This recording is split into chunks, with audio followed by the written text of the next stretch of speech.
কোনো সমাপ্তি নেই। এই বিশ্ব ব্রহ্মাণ্ডটা চিরদিন সমারম্ভের মধ্যে থেকে চলছে, শুধু অপেক্ষা। আমরা কিন্তু অপেক্ষা করতে শিখিনি, আমরা শুনতে শিখিনি, বলতে শিখেছি। আমরা জানতে আসিনি, জানাতে এসেছি।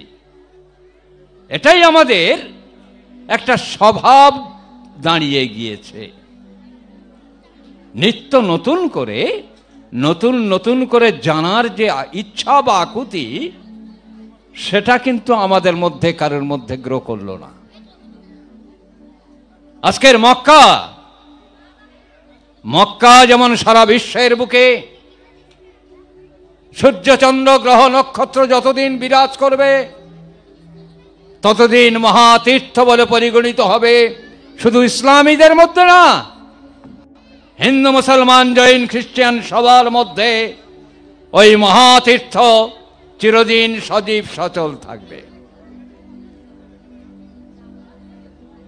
তেমন বিবর্তনবাদ যদি আমরা মেনে নিই, বিবর্তনবাদকে মানলে কোনো জিনিস কোনো স্ট্যাটিক থাকে না, স্থির থাকে না, জগৎটা চলয়মান। আজ থেকে 1500 বছর আগে মানুষের যে জীবনযাত্রা, 1500 বছর পরে কিন্তু সেই একই জীবনযাত্রা নয়। 5500 বছর আগে, আমি আজকের বলছিলাম, শ্রীকৃষ্ণ যে জীবনযাত্রার মধ্যে থেকে তিনি মাত্র 18 অধ্যায়ের বাণী বলে গেছেন, সেটা কিন্তু চিরপালনীয় হলেও আজকের যুগে কিন্তু অনেকগুলো নতুন এডিশন দরকার হয়। আমরা পড়াশোনা করতে গেলেও নিউ এডিশন পড়ি। আমাদের জীবন চলনার পড়াশোনা করতে গেলে সেখানে কিন্তু নিউ এডিশন লাগবে। আমাদের জীবনে জানার শেষ নেই। কালকের আমি যখন এখান থেকে বেরিয়ে যাচ্ছি, একজন হ্যাটকোট পরা ইয়াং ম্যান যাচ্ছেন, তার সঙ্গে একটি বধূ মাতা যাচ্ছেন। বয়স বেশি হবে না, বড় জোর 20-22 হবে, দেখতে বেশ সুন্দরী। তা তিনি একবার আমার দিকে চাইলেন, আমি তার দিকে চেয়ে বললাম, কি আমার ওপর দেখে খুব রাগ হচ্ছে তোমার? বলছে, কেন রাগ হবে কেন? আর আমি এই যে বললাম,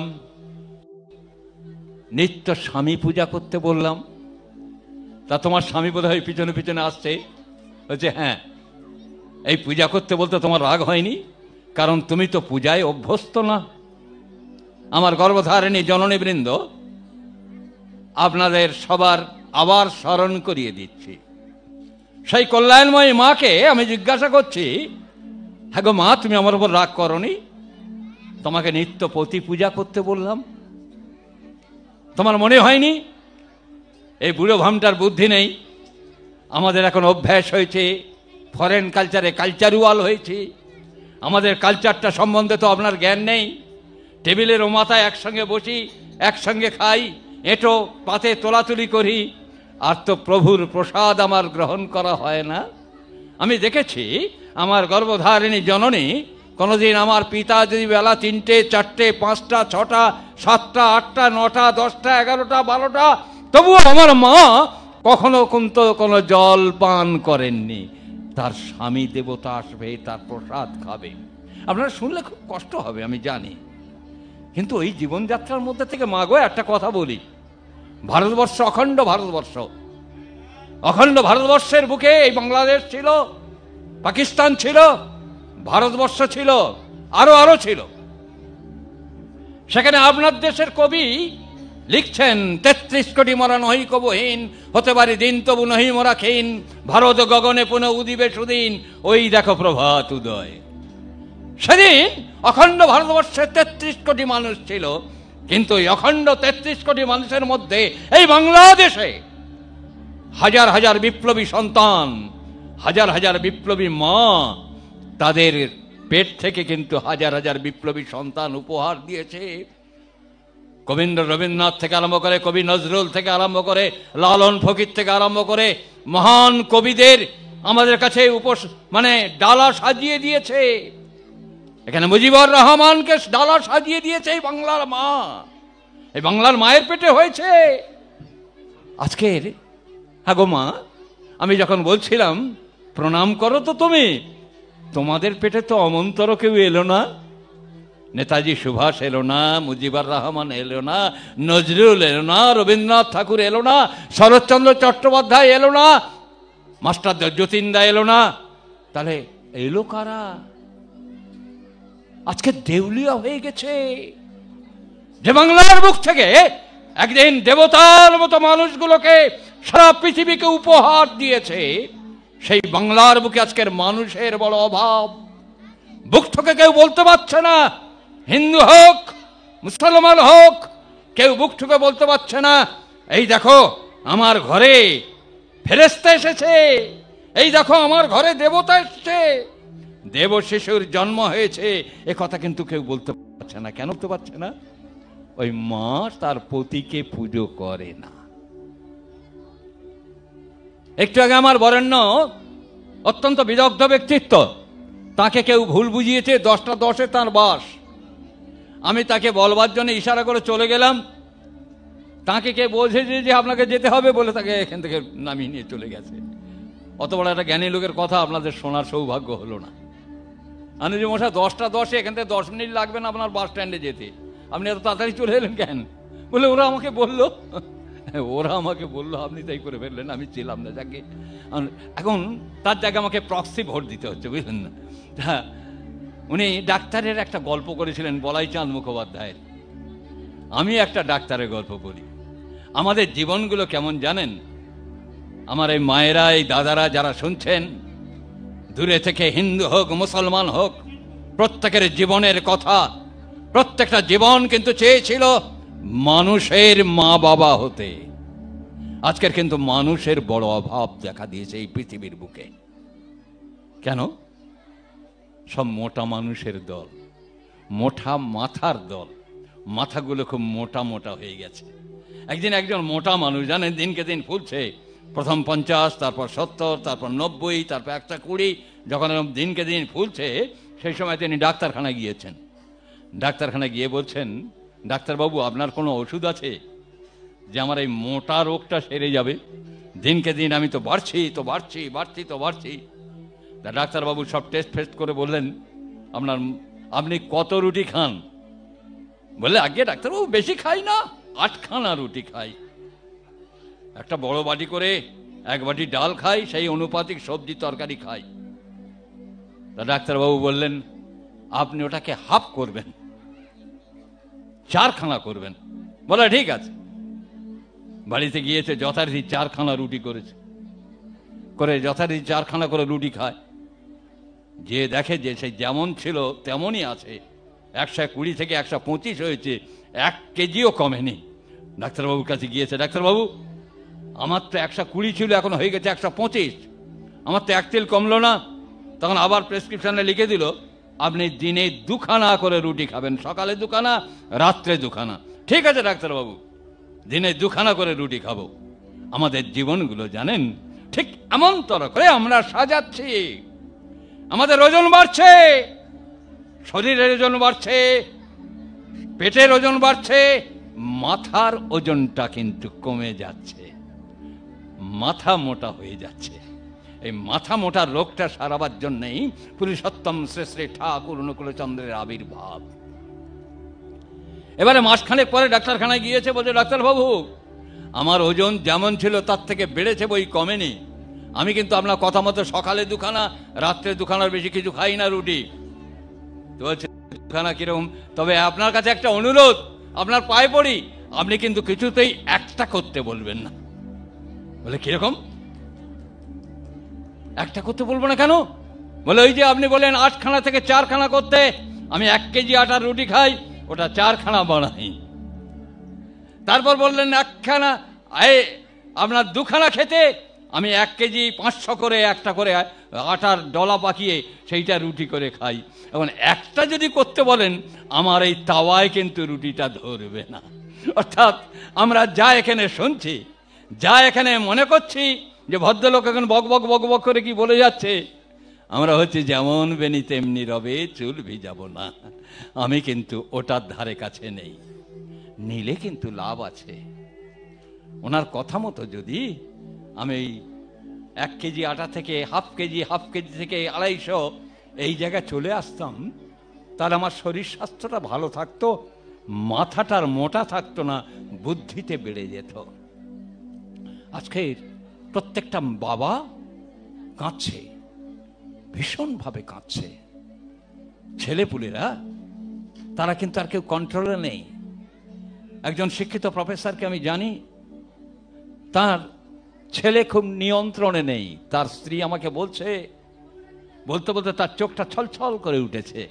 শিক্ষিত মানুষ, শিক্ষিত ছেলে, কিন্তু কোথায় যেন হারিয়ে গেছে।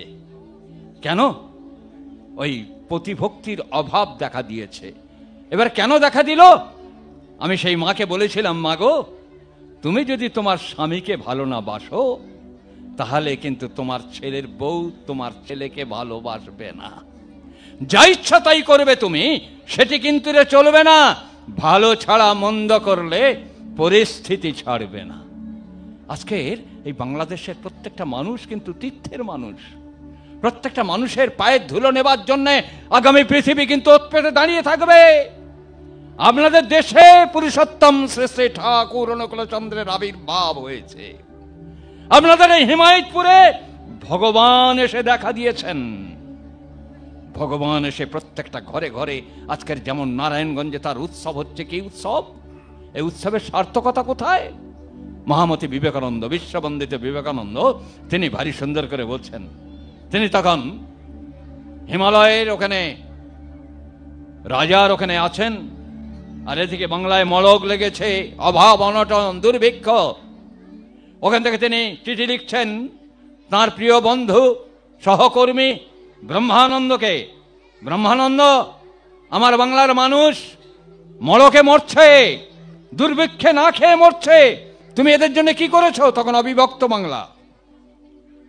ব্রহ্মানন্দ চিঠি লিখছেন পোস্টকার্ডে যে, নরেন, আমি এখানে 500খানা লঙ্গরখানা খুলে দিয়েছি।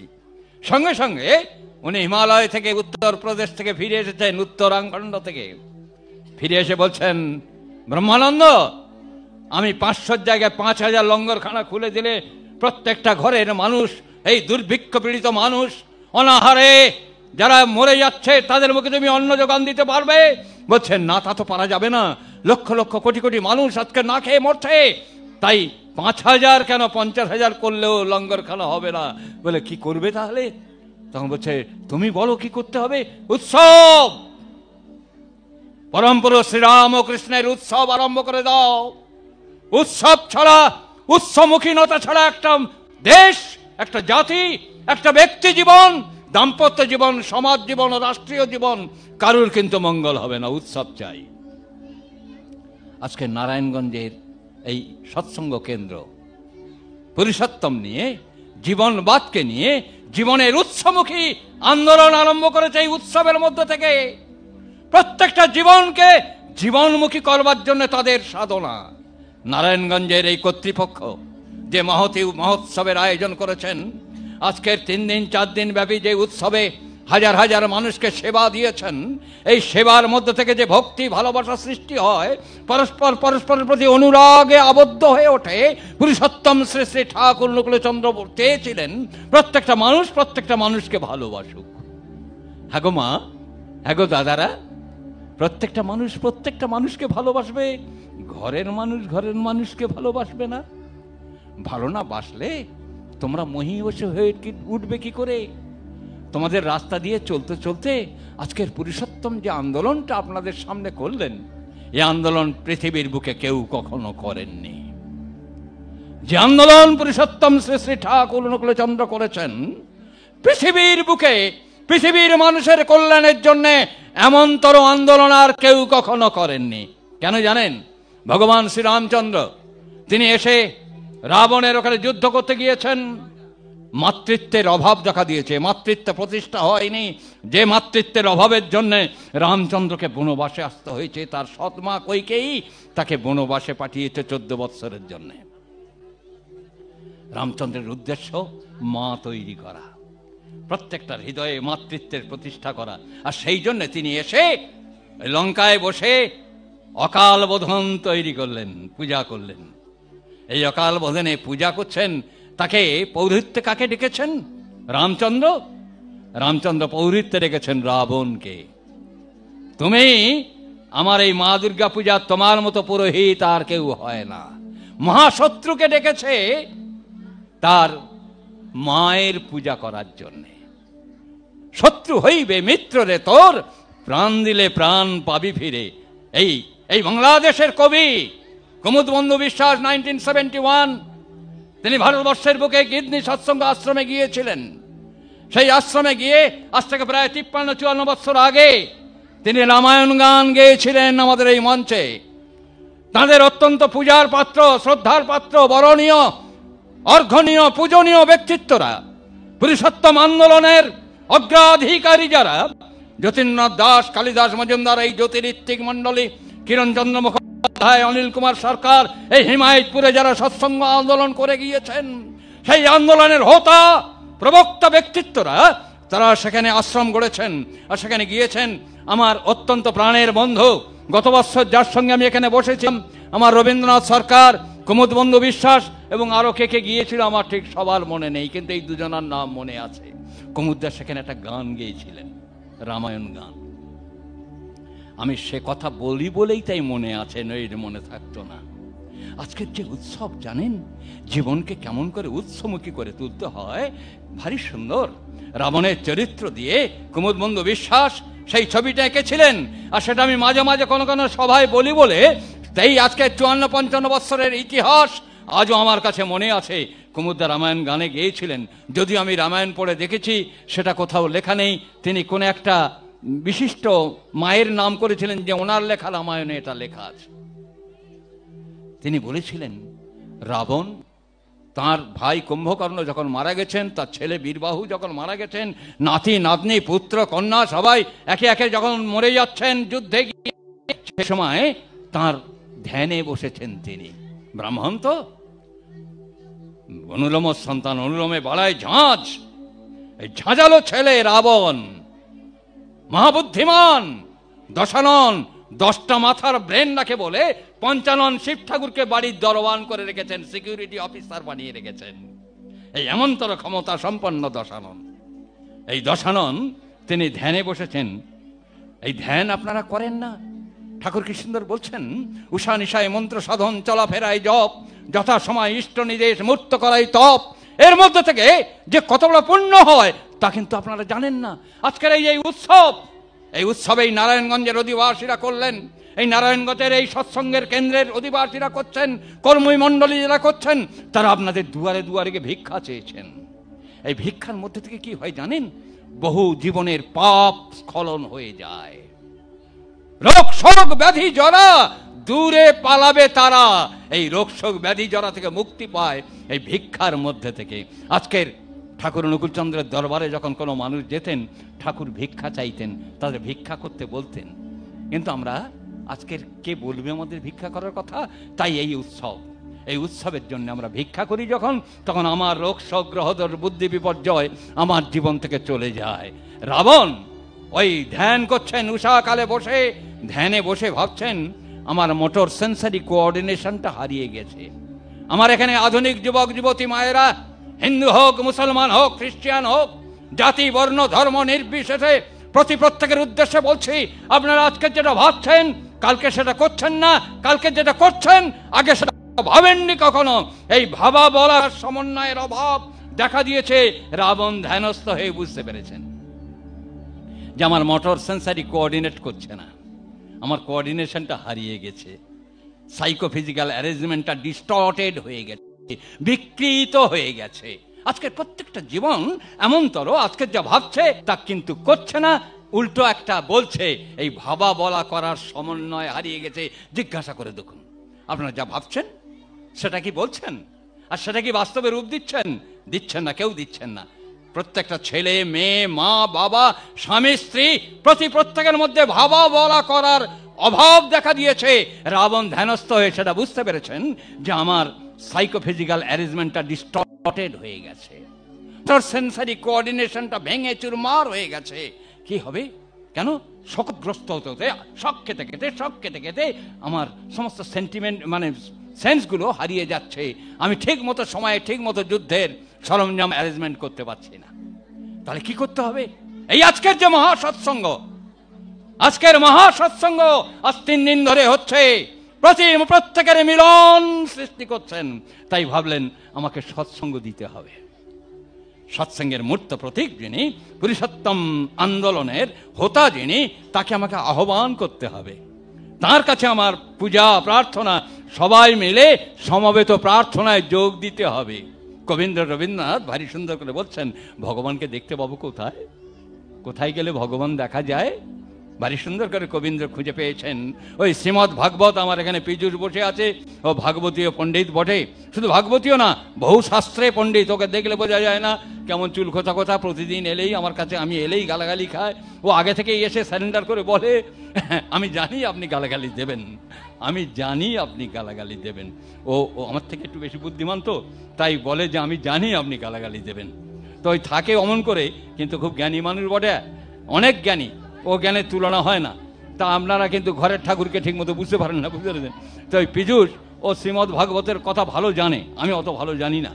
কিন্তু শ্রীমদ্ ভাগবতে ভগবান শ্রী শ্রী কৃষ্ণ ঠাকুর বলছেন, নাহং তিষ্ঠামি বৈকুণ্ঠে যোগিনাং হৃদয় নচ মদ্ভক্তা যত্র গায়ন্তি তত্র তিষ্ঠামি নারদ।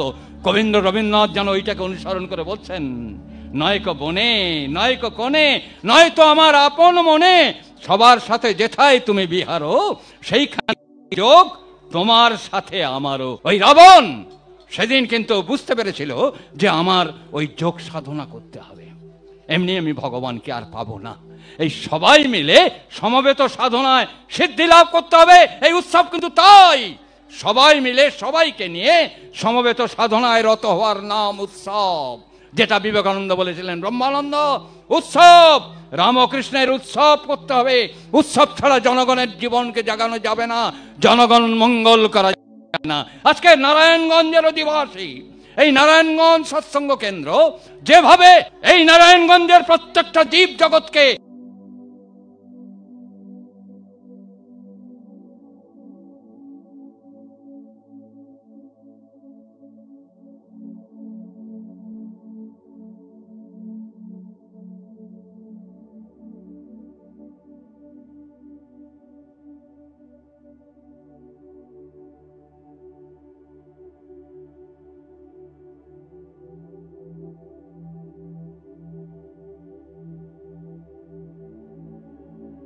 জন্য ঠাকুর সস্তায়নী মন্ত্রে তিনি সুন্দর করে বলছেন, পঞ্চনীতির মধ্যে যখন মনের কোণে উদয় হবে তৎক্ষণাৎ তা বাস্তবে রূপ দেওয়া। রাবণ এবার বুঝতে পেরেছেন যে আমার psycho motor sensory coordination break করছে, অথবা এক্ষুনি আমি যখন সিদ্ধান্ত নিয়েছি আমাকে সৎসঙ্গ করতে হবে, আমাকে এখন সৎসঙ্গ করতে হবে। পৌরহিত্য করবে কে বাবা? পৌরহিত্য করবে কে? মেঘনাথ জিজ্ঞেস করছে। বলে, দেখ জগতের বুকে শ্রেষ্ঠ পুরোহিত একজন আছে। বলে, কে রে? কে কে বাবা, কে? রামচন্দ্র, ভগবান শ্রীরামচন্দ্র ছাড়া এই সভায় পৌরহিত্য করতে আর কেউ পারবেন না। আমি আজই রামচন্দ্রকে আহ্বান করতে যাব। বাবা, তুমি আহ্বান করতে যাবে একা? হ্যাঁ, আমি আহ্বান করতে যাব একা, কোনো অস্ত্র শস্ত্র নিয়ে নয়। আমি গরদের ধুতি পরব, খালি গায়ে, আমি ব্রাহ্মণ সন্তান, আমার উপবীত খানা আমার গলায় শোভা পেতে থাকবে, আর আমি গলায় একটা ওই বস্ত্র দিয়ে, ওড়না গলায় দিয়ে, উত্তরীয় গলায় দিয়ে আমি রামচন্দ্রের দরবারে যাব, অভিনন্ত্রিত প্রণাম জানিয়ে বলবো, আমার বাড়ির সৎসঙ্গে আপনাকে পৌরহিত্য করতে হবে। বলে উনি পুষ্পক রথ চালিয়ে আসছেন শ্বেত পতাকা উড্ডীন করে। এদিকে রেডার যন্ত্র ধরবার জন্য হনুমান আর লক্ষণ ওই রথকে নামাবার জন্য রেডার যন্ত্র ফিট করে দিয়েছে। এদিকে আর একজন কামান রাখবার জন্য সুগ্রীব বসে আছে, যে কামান থেকে ওই পুষ্পক রথ নামিয়ে নেব, ওই এরোপ্লেনটা নামিয়ে নেব। রামচন্দ্র বুঝতে পেরেছেন। রামচন্দ্র বলে, এই দেখছো না শ্বেত পতাকা উড়িয়ে আসছে, শান্তির বার্তা নিয়ে আসছে। সাদা হচ্ছে শান্তির প্রতীক, 7টা কালার তার মধ্যে বিরাজ করছে। এই তাঁর ঋত্বিক দেবতা মণ্ডলী যে সাদা পোশাক পরে, এর মধ্যে কারণ আছে। সমস্ত রঙগুলো যেন তোমার মধ্যে মার্চ করে গিয়ে এক শান্তির দূত হয়ে, জগতের স্বস্তির দূত হয়ে তুমি দুনিয়ার দরবারে তোমার অবস্থানকে জানিয়ে দাও। এই সাদা রং, সাদা পতাকা উড়িয়ে রাবণ আসছে পুষ্পক রথে। বল, দেখছো না শ্বেত পতাকা উড়িয়ে আসছে, দেখো ওর কাছে ধনুর্বাণ নেই, ও দেখো গরদের ধুতি পরেছে, গায়ে গরদের উত্তরীয়, ওই উপবেদধারী রাবণ ব্রাহ্মণ সন্তান, ও কিন্তু এগিয়ে আসছে। এসছেন, ল্যান্ডিং করেছেন। ল্যান্ডিং করতে রামচন্দ্র কিন্তু ধনুর্বাণ ত্যাগ করে এবং গলবস্ত্র করে যাচ্ছেন ব্রাহ্মণকে পূজা করবার জন্যে। আর রাবণ আসছে, তিনি জানেন ভগবান এসেছেন, রামচন্দ্র ক্ষত্রিয়ের বাচ্চা, রাবণ ব্রাহ্মণের বাচ্চা। রাবণ এসে সাষ্টাঙ্গে প্রণাম করছেন রামচন্দ্রকে, রামচন্দ্র সাষ্টাঙ্গে প্রণাম করছেন রাবণকে। লক্ষণ বলছে, দাদা তুমি প্রণাম করলে কেন? বলে, যে ব্রাহ্মণ, ওকে পুজো করতে হবে আমাকে, নইলে আমি খাঁটিয়ে ক্ষত্রিয়ের বাচ্চা নয়। তাহলে উনি তোমাকে পুজো করলে কেন? কি জানি, ওকে তুই জিজ্ঞেস করলে পারবি। লক্ষণ বলছে, রাবণ তোমার মহাশত্রু রামচন্দ্র তুমি প্রণাম করলে কেন? বলে, উনি যে ভগবান, তুমি চেনো না, তুমি জানো তোমার বরদা পুরুষোত্তম শ্রী শ্রী ঠাকুর অনুকূলচন্দ্র বলছেন, তিনি যখন আসেন তার পরিবার পরিজন তাকে অবহেলা করে, লাঞ্ছনা করে, তাকে তারা চিনতে পারে না। পুরুষোত্তম যখন আবির্ভূত হন, তার পরিবার পরিজন তাকে কিন্তু প্রতিষ্ঠা করবার জন্য পৃথিবীর বুকে জন্মান না, তার অপ্রতিষ্ঠাই হয়ে থাকে তাদের জীবন চলনার মধ্যে থেকে। ঠিক রাবণ লক্ষণকে বলছে, তুমি চিনতে পারোনি, তোমার দ্বারা কিন্তু ভগবান। আমি তাকে প্রণাম জানালাম। এবারে বললে, আমি আপনাকে আহ্বান করতে এসেছি, আমার বাড়ি আপনি পৌরহিত্য করবেন। বলে, তথাস্তু। রাবণ, আমি বহুদিন কিন্তু সৎসঙ্গ করার সুযোগ পাইনি, বহুদিন, এই 1 বছর পরে মহাসৎসঙ্গ যেমন নারায়ণগঞ্জ করছে, আমি আপনাদের এই এসে আপনাদের চরণ ধুলার তলে আমার মাথাটা নুইয়ে দিয়ে আমি সুদূর ভারত থেকে এসেছি। এই কালকের বলেছিলাম এটা তীর্থ, এই তীর্থে অবগাহন করলে প্রত্যেকটা জীবনের মঙ্গল হয়, এই তীর্থে অবগাহন করলে প্রত্যেকটা মানুষ জানতে বা অজান্তে তাদের মঙ্গল হয়, এটাকে আমি বিশ্বাস করি। আমিও কিন্তু আপনাদের মতো একজন পূজারী হিসেবে আমি এখানে উপস্থিত হয়েছি। আমাকে এরা বলতে বলেছেন, আমার শ্রদ্ধেয় অমলেন্দু চট্টোপাধ্যায়কে বেশি বলবার জন্য আমি এখান থেকে চলে গিয়েছিলাম, কিন্তু আমার দুর্ভাগ্য উনি না বলে এখান থেকে চলে গেছেন, আমাকে ছুটি ছুটি করে আসতে হলো। যাই হোক, আমি এসেছি কিন্তু বক্তৃতা শুধু করার জন্য না। আমার জীবনে আমি বক্তৃতা করলাম, বলতে পারেন 10-12 বছর বয়স থেকে বক্তৃতা করেই এলাম, রাজনৈতিক জীবন থেকে আরম্ভ করে বিভিন্ন সভা সমিতি, বিভিন্ন কালচারাল ফাংশন, এই করতে করতে পুরুষোত্তম চরণ প্রান্তে এসে লাখ লাখ জীবনে আমি এই সভা সমিতি করে বক্তৃতা করেছি। বক্তৃতা লাইভ না। রবি ঠাকুর ভারী সুন্দর করে আমার গালে জুতো মেরেছেন, ওরা কথা দিয়ে তোমার কথা বলে, কথার মালা গাঁথে কেবল দলের পরে দলে, কথা ছেড়ে বাজাই তোমার সুর, সে সুরে আজ সবাই মেলে নিকট হতে দূর। এই সুর, এই সুর ব্রহ্ম, এই নাদ ব্রহ্মের সাধনা, এই নাদ ব্রহ্ম নারায়ণের পূজা, যে যখন যতটুকু করতে পারবে, নাম ধ্যান তপস্যা যার জীবনে জাগ্রত হয়ে উঠবে, সেই সার্থক। রাবণ আহ্বান করেছে আজকের যেমন করে এই বিশ্বজিৎ অবিনাশ এরা যেমন করে আহ্বান করেছে, আপনারা আসুন আমাদের সৎসঙ্গে যোগদান করুন, আপনাদের প্রত্যেককে আহ্বান করেছেন, আমাদেরকে আহ্বান করেছেন, তেমন করে রাবণ আহ্বান করছেন রামচন্দ্র, সুগ্রীব, লক্ষণ সবাইকে, আপনারা আসুন আমার বাড়ির সৎসঙ্গে। সৎসঙ্গে একদিকে রামচন্দ্রের লক্ষণ, সুগ্রীব, বিভীষণ ইত্যাদি বসছে, আর একদিকে রাবণ, মেঘনাদ সব বসেছে। বসে রামচন্দ্র যাওয়ার আগে বলছে, সবাই কিন্তু একটা ছুরি পর্যন্ত যেন নিও না, এটা ভক্তির বাসর, প্রেমের বাসর, ভালোবাসার বাসর, প্রত্যেককে আমরা ভালোবাসবো, এই জন্যই কিন্তু সৎসঙ্গে যাচ্ছি। আর সৎসঙ্গ শব্দটার অর্থ কি আপনারা শুনে রাখুন, সমস্ত ভারতবর্ষ নয়, সারা পৃথিবীর মানুষকে শোনাচ্ছি, সৎসঙ্গ মানে নিজের বাঁচা বাড়ার আন্দোলন, যেখানে গেলে সার্থকতা লাভ করে তার নাম সৎসঙ্গ। আমার বাঁচাটার প্রতি আমার অনুরাগ যাতে জন্মায় তার নাম সৎসঙ্গ, আমার অস্তিত্বকে ভালোবাসার নাম সৎসঙ্গ। এছাড়া কিন্তু সৎসঙ্গ মানে অন্য কিছু না।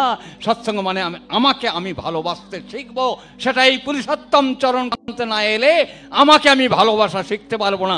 তার জন্য এই মহা সৎসঙ্গের আয়োজন। রাবণ সেই সৎসঙ্গের আয়োজন করেছেন। রামের অর্ডারে কেউ কোনো অস্ত্রশস্ত্র নেননি, গিয়ে বসেছেন। লক্ষণ মেঘনাথকে দেখছেন আর মনে মনে ভাবছেন, সারা কালকে তো যুদ্ধে কি করে তোকে মারবো। এই যখন মারছেন, এই সৎসঙ্গ হেলা ফেলার জিনিস না, বড় পবিত্র জিনিস। এই মারবো মারবো যখন ভাবনা করছেন, হঠাৎ রামচন্দ্র উঠে দাঁড়িয়েছেন। আমি সৎসঙ্গ জমাতে পারছি না। চোখ থেকে টস টস করে জল পড়ছে রামচন্দ্রের। সৎসঙ্গ জমছে না।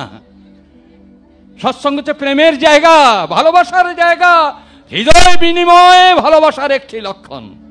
সেই হৃদয় বিনিময় এখানে হচ্ছে না।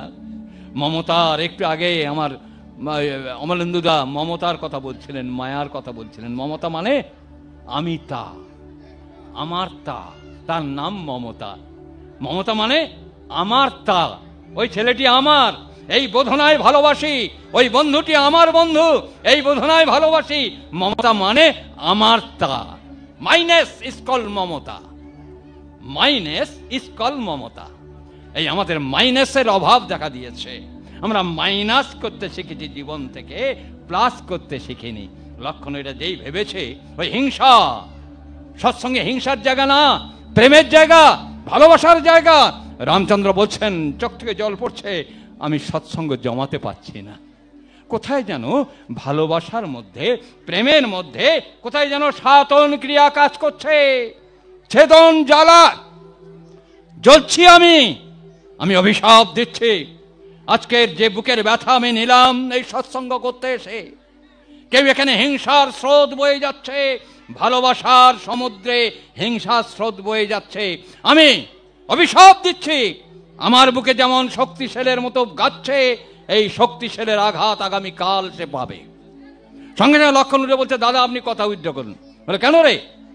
দাদা আমি মেঘনাদ বধ করার জন্য ভাবছিলাম, আমার মধ্যে হিংসা সঞ্চার হয়েছে। রামচন্দ্র বলছেন, উপায় নেই, আমি যা বলে ফেলেছি তা কিন্তু হবে। তোমার কর্মফল তোমাকে অভিনন্দন জানিয়েছে। শক্তিশালের আঘাত তোমার পেতে হবে। পরের দিন যুদ্ধে রাবণের শক্তিশালী লক্ষণ কিন্তু বধ হয়ে গিয়েছিল। তাই আজকের এই সৎসঙ্গ প্রেমের আন্দোলন, ভালোবাসার আন্দোলন, ভক্তি বিনিময়ের আন্দোলন, প্রত্যেকটা জীবনকে জীবন্ত করে তোলার আন্দোলন, প্রত্যেককে ভালোবাসার আন্দোলন। একজন স্ত্রী স্বামীর প্রতি ভুল বুঝাবুঝি হলে সেখানে মিলিয়ে নেওয়ার আন্দোলন, মিলিয়ে মেলানোর আন্দোলন, মানিয়ে নেবার আন্দোলন। মেনে মানাতে শিখতে হয়। আমরা মানি না, তাই জানি না। তাই আমাদের জীবনে আজকের এই যে মহতী সৎসঙ্গ বাসর বসেছে, এখন অনেক বহু জনসমাগম সৃষ্টি হয়েছে। কেন? আমি জানি আপনারা আমার কথা শোনার জন্য হননি, একটু পরে এখানে নাটক মঞ্চস্থ হবে, আমার সেটা জানা আছে। আমি বললাম না, আমার সারাটা জীবন ধরে বিভিন্ন সভা সমিতিগুলো কথা বলতে বলতে আমার এইটুকা অভিজ্ঞতা হয়েছে, এইটুকা চেতনা হয়েছে। তার মধ্যে থেকেও ওই নাটকের আছিলায় আমি যে জীবনেও ওষুধ বিলি করে গেলাম। আমি হকার তো, প্রত্যেকটা প্রাণের দুয়ারে দুয়ারে গিয়ে আমি যে জীবনে ওষুধ, ভালোবাসার ওষুধ বিতরণ করে গেলাম। যদি কোনো প্রাণে এই ভালোবাসার ওষুধ একটু ইনজেক্ট করতে পারেন, দেখবেন আপনারা কি আনন্দময় এই জীবনের অধিকারী হয়ে উঠবেন। আমি আজকের প্রার্থনা করি